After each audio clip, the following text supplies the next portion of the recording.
just 21 years of age, took his white cap from the peg by the door of the Amagansett Coast Guard station and placed it onto his head. He bent forward a little, peering through the salt-encrusted window towards the darkened sea. It was about midnight, time for one of his usual patrols along the beach. German submarines were known to be operating along the American coastline, and there was every possibility that survivors from torpedoed ships might wash up nearby and need assistance.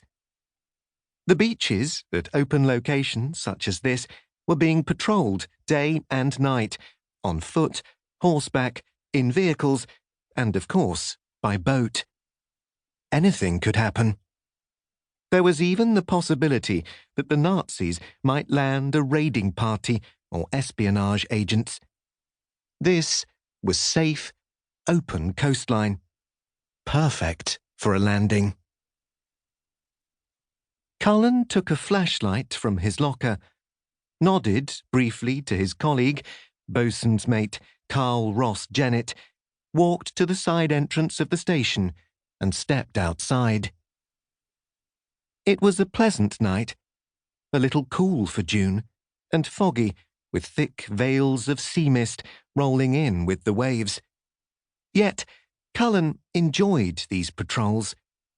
They gave him the opportunity to get away from the station and grab some fresh air. Invigorating after the staleness inside the station, with its almost incessant smell of cigarette smoke and spilled coffee. Using his flashlight, Cullen walked along the sandy pathway over the top of the grassy dunes and down onto the flat beach. The dunes stretched for several hundred yards in both directions, facing the beach road, which was dotted with cottages and isolated fishing shacks. The tide was low that night, and the fog seemed thicker here. He turned and began plodding along the sand, hardly using his light.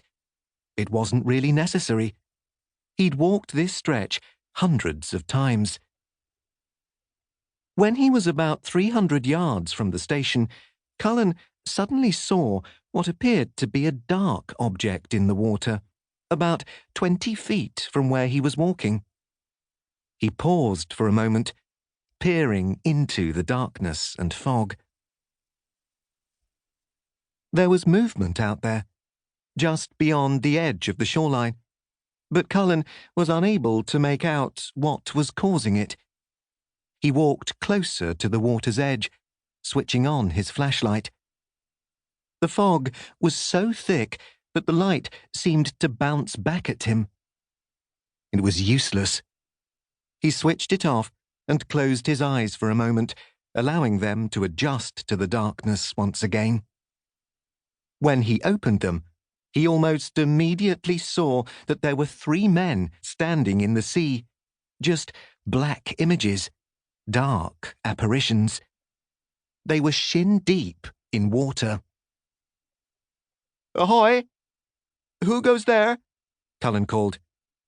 "Who are you guys?" The apparitions turned quickly towards him. Evidently, they had been unaware of Cullen's presence on the beach. One of the men began wading towards Cullen, who called again. "Who are you?" As the man came closer, Cullen heard him asking, "Coast Guard?" "Yes, sir," Cullen responded. "Who are you guys?" The man came even closer, although Cullen could not make out his features. "We're fishermen from Southampton," the man replied. "We ran ashore here." "You ran ashore?" Cullen responded. "So, what are you going to do?" "We'll stay here until sunrise, and then it will be all right," the stranger responded.